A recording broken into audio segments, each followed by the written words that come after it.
for the Bruins before they host the Blues tonight for Game 7 of the Stanley Cup Final. We have Levy and Melrose standing by live from Boston coming up, Sage. Yep, Kevin, so much news to get to NBA related, including the news that came down today that unfortunately we all expected. Thanks to Kevin Durant himself, he took to Instagram to announce that he indeed suffered a ruptured Achilles tendon in Game 5 in Toronto 2 nights ago. And this is the picture that KD posted himself along with a very lengthy caption that we'll get to you in just a couple of minutes. But as you can see, this was shortly after Kevin Durant underwent surgery to repair that ruptured Achilles, surgery which he says was successful.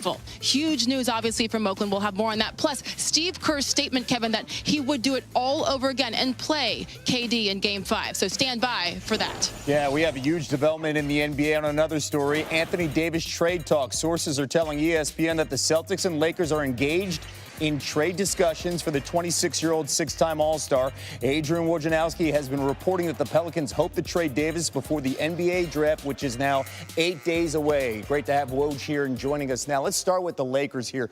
Where do they stand in these trade talks? Los Angeles has put in their offer Lonzo Ball, Brandon Ingram, the 4th pick in next Thursday's NBA draft. Those are the players involved in the discussion. So far, we're told Kyle Kuzma is not a part of it. What New Orleans would like, in the conversations they've had, are taking that number 4 pick and canvassing teams around the league to see if they can flip number 4 into a young star or a veteran star around the league who would be sent to New Orleans, and then that third team would take the 4th overall pick. That's where the talks are centered right now with L.A. All right, we'll get to the Celtics and what they're talking about right now in a moment. But let's talk about this recent conversation that Anthony Davis's agent Rich Paul had with SI, telling them they could trade for him. That is the Celtics, but it'll be for 1 year in the event that he decides to walk away and give away assets. Don't blame Rich Paul, as Davis can become a free agent in the summer of 2020. So how do the Celtics view the idea of maybe having Anthony Davis in Boston as a 1-year rental? Well, Boston all along has been determined to still use the assets they have to get at an Anthony Davis trade. It was complicated. It's been complicated by the fact that Kyrie Irving has seriously considered leaving Boston in free agency. They had hoped that getting AD, having Kyrie, would convince both of them to sign long term. But Boston so far has been undeterred. They've heard this since the fall. Anthony Davis Sr. Said that to Ramona Shelburne earlier this year. Rich Paul has privately told the Celtics that, but Danny Ainge so far is stayed in these conversations, and he has been engaged with David Griffin in New Orleans. Remember, Dave Griffin came up in the Phoenix Suns organization underneath Danny Ainge, probably as close to him as any GM in the league. You mentioned the assets. What are the assets you're hearing in Boston right now? Listen, I think Boston's assets are more fluid. It's very clear in LA who you're going to put in a deal. But there's really 2 ways to go in Boston. If Boston is willing to do Jason Tatum and maybe not a lot else, or perhaps a deal built around Jaylen Brown and then a bevy of those future Boston picks. But the one thing with New Orleans, if Tatum did get into an offer, he's the best available player for the Pelicans, probably in any deal they might talk to. Okay, now how does this KD injury now impact Boston when it comes to the trade talks? It emboldens Boston to believe they can re-engage Kyrie Irving now and say, listen, we can give you your co-star running mate here for the next several years in Anthony Davis, because right now, you know, KD, if they were to go to a New York or a Brooklyn together, as they had considered the possibility of doing, both those teams have max salary slots available for both. Kevin Durant's going to be a redshirt next year. He's not going to play next season. And then he'll be coming back off an Achilles injury at 32 years old. It opens the door back up for Boston to sell an Anthony Davis, Kyrie Irving partnership with the Celtics. All right, keep these 2 dates in mind. June 20th is the NBA draft. June 30th is when NBA free agency can begin. Woj, thank you so much. Sage? Let's keep it going here. Sports Center on the Road is presented by Rocket Mortgage by Quicken Loans on another beautiful day here in Northern California. Oakland in the 70s as you take a look at the Bay Bridge connecting Oakland and San Francisco. A beautiful day, but a very windy day. So appropriately, we have ESPN's Brian Windhorst joining me now with further insight into these. Thank you. So much to absorb from what Woj just said, and I know you have more. Yeah, so there's good news and bad news for Lakers fans. The good news is that the New York Knicks, who could have bid against them strongly with their number 3 draft pick, appear not to be heavily heavily involved in these talks right now, which means they look to be focused on R.J. Barrett at number 3 and moving forward from there. The bad news for the Lakers is that the Pelicans still don't like their offer. If they liked their offer, they wouldn't be out shopping the number 4 pick that they have in the offer. So the Lakers still may have to sweeten it, especially if the Pelicans cannot get that number 4 pick, a star for that number 4 pick. But I will say that this is really gaining traction. For the first time, to me, I genuinely believe that the Pelicans are serious about trading Anthony Davis. I don't think they were ever serious about doing it in February. I think they are serious about it now. The next 24, 48 hours could be very important. That because of David Griffin now being in town? And because they seem to want to take advantage of the draft coming up, whether it's acquiring the pick or flipping the pick to a player. Okay, we shall see. And as Kevin said, the dates, they really matter. That's why this is heating up right now, all leading up to June 30th, when everybody can become a free agent, 6 p.m. Eastern Time, Sunday, June 30th.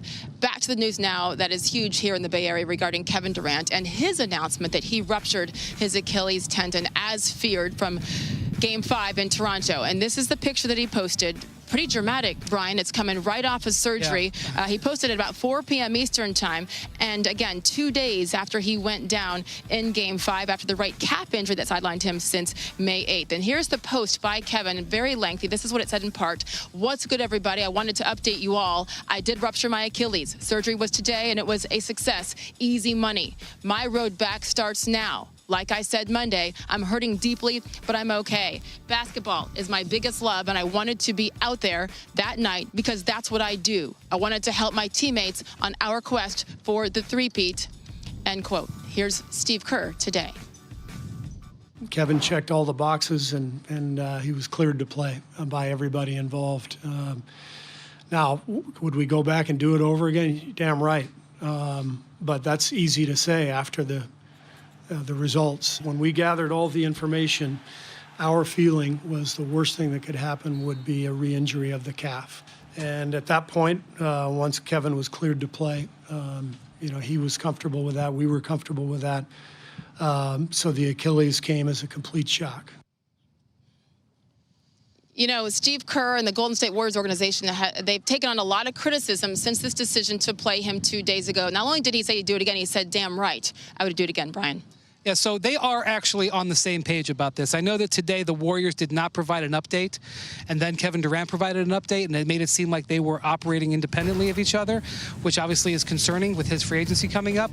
But that is not the actuality. They were on the same page. The Warriors knew he was having surgery today. They were in communication with him, and he and Steve Kerr said the exact same thing, which is Kevin said, I made the decision to play with the understanding of what was happening, and Steve basically is not backing down. They're saying that, yes, it was a terrible incident. It was a sports tragedy, a basketball tragedy, but both sides appear to be saying, look, we're not going to focus on blame here. We're going to focus on recovery.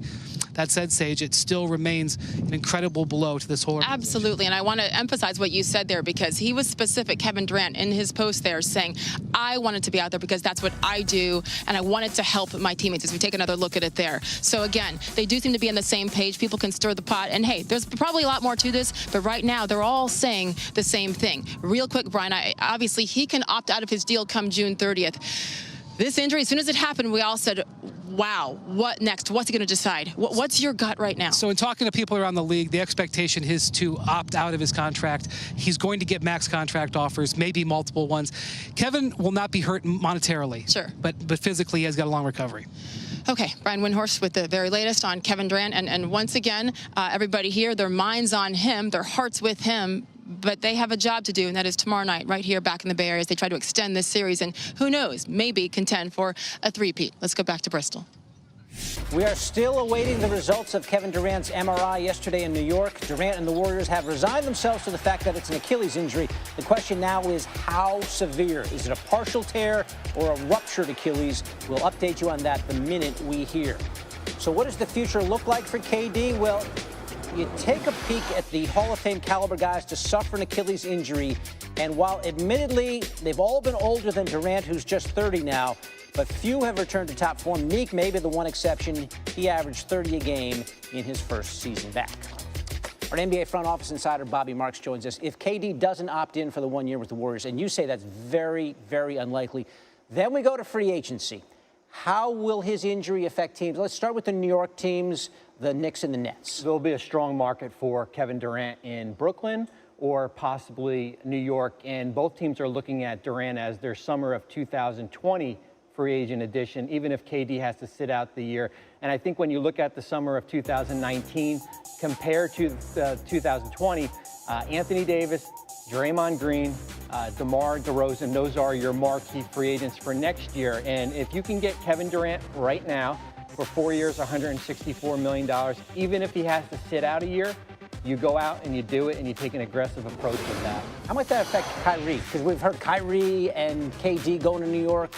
Did that dissuade him from wanting to go? The only effect it would have on Kyrie, where he looks at both situations compared to what he already has in Boston, where that Celtics team can return and still be a strong playoff team, where that Nets team was probably still in that 6 to 8 range. The New York team, I still see that as a team that's going to be in the lottery. Okay, so you say that the Knicks and Nets would be willing to eat this redshirt year, so-called, with Durant. What about the Lakers? Well, the Lakers have kind of always been that distant fourth, and I think when you look at them, they're short of that $38 million number for Durant, so they would have to go out and make a trade, move $6 million in contract. But are you willing to wait another year for Kevin Durant? And that would be basically year 3 of LeBron James. We saw last year they basically punted free agency, 1-year contract. Now this would be year 2. That money would go to Durant. We still don't know what will happen with Anthony Davis here, but I see the Lakers has taken more of a cautious approach when it comes to Durant here. LeBron, 34 years of age as we speak. What about the Clippers? The Clippers are similar to Brooklyn and the Knicks here, where they can go out and target a player like Kawhi Leonard with cap space. The only issue would be to get that money, they would have to move a player like Danilo Gallinari to free up that cap space. But I think it would be worth it to wait for Kevin Durant to the summer of 2020 here. So you're saying there's a possibility they could get Kawhi and KD? That's always been the mindset as far as them going after 2 max guys, and I still see that being the same here. It's just a matter of, are they willing to have the patience level? All right, listen, we knew the free agency period was going to be fascinating, even more so with more uncertainty now with Kevin Durant's injury. Bobby here giving us the very latest. And coming up, of course, tomorrow is the final day of the NBA season. The Warriors with that epic win in Game 5 in Toronto, and now they try to extend it to a Game 7. The last game, we can sufficiently say that this will be the last game at Oracle Arena. Tomorrow, 9 Eastern on ABC, and as always on the ESPN. As we go on the air at this moment, still no definitive word on the injury suffered by Kevin Durant. Durant was scheduled to undergo an MRI in New York yesterday for what is feared to be a torn Achilles. Meanwhile, this morning, his mother in New York went on GMA and talked about the last 36 hours. Emotionally, it's a little tough for him. Physically, of course, you all saw he went down. He's having a rough time right now. You know, the doctors said that he was okay. Kevin couldn't have gone on his own to say, I'm going to play without the advisement of the doctors, and so they said that he was okay. All right. Nick Friedel joins us now from Oakland. Warriors are back home getting ready for tomorrow's Game 6. So Durant's mom, just a moment ago, was saying he's struggling a bit emotionally, as anyone could imagine. And so I ask you, what are you hearing about the MRI results? When will they be released? Carrie, they're coming in the next few hours. I would expect them to be before Steve Kerr speaks to the media after practice around 1 Pacific. But that feeling of sadness that Kevin's mom described, it's one that's enveloped the Warriors organization in the last 24 hours. Everybody feels like they know the answer. They're just waiting to get the official word, and they just feel terribly for Kevin Durant because they know that not only is he out, of course, for the remainder of this series, but he's going to be out a long time. So I would expect the official MRI results to be here shortly. All right, thank you for that update. Meanwhile, there are a number of other Warriors that are injured besides Kevin Durant. What's the status for each of these guys, including, Kevon Looney, because tomorrow is do or die? Looney wants to be out there, Carrie. That non-displaced fracture on his right side is killing him, though. He had to leave Game 5 early. It's a pain threshold thing.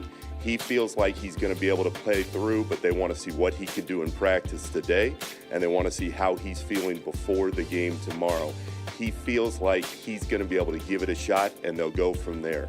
After that, there's Klay Thompson. That hamstring injury has been something that he's been dealing with now for around a week. he has been really, really good, but it's still something to watch for. Shooting-wise, he's been fine. Defensively, going left to right, it's something that the Raptors have tried to take advantage of, but Clay has been a stalwart all year on that front. As far as DeMarcus Cousins goes, that is a guy, Kerry, that wasn't even going to play in Game 5. All of a sudden, KD goes down, and Cousins has to stand up, and he was great. So Cousins is taking it upon himself not only to show the NBA world that he can still play at a high level, but he's taking it on for Durant and saying, hey, I can pick up the slack when needed. I can be the guy you guys all thought I could be all along. He just has to replicate now in Game 6 what he did in Game 5. Speaking of Game 5, the key for Golden State was the three. They made 23s while the Raptors had only 8. So in your experience or from what you can see, what's the key for Game 6? They've got to move the ball. Kerry, they've been through this a lot in the last few weeks. This is muscle memory for them. The difference with KD on the floor is he gives them a much larger margin of error. If he doesn't have the ball in his hands and he's not going to be out there, they have to have the passing to make things work. We saw it a lot in Game 5 in the second half, especially in those final few minutes. These guys know how to play now without him. They've got to push it from side to side. The guy for me to keep an eye on tomorrow night, though, all the focus on Steph and Clay, it's Draymond. He is the emotional engine of this group. He desperately wants the Warriors to win that final game in Oracle and push it back to Toronto for Game 7. But he's the guy that everybody takes their cues from on both ends of the floor. When he gets the ball in his hands, he's the one who's pushing it up offensively. And defensively, he's the guy that sets the tone. So I think there is going to be a large amount of pressure on Draymond, and I think he'll live up to it. All right, you are absolutely correct about that when you talk about Green. Meanwhile, thank you so much for joining us here on Coast to Coast. That's Nick Friedel. Folks, take a look at this. ESPN's Basketball Power Index still has the Raptors as heavy favorites to win the NBA Finals. Caesars has them as -270 favorites, a far cry from their plus 2,500 odds when they were down 2-0 to the Bucks. So here's the translation. David Lloyd should bet on the Raptors about a month ago. Or not. Coming up, the Warriors are not the only team feeling the impact of Kevin Durant's injury. How free agency could change. That's just ahead on SportsCenter Coast to Coast.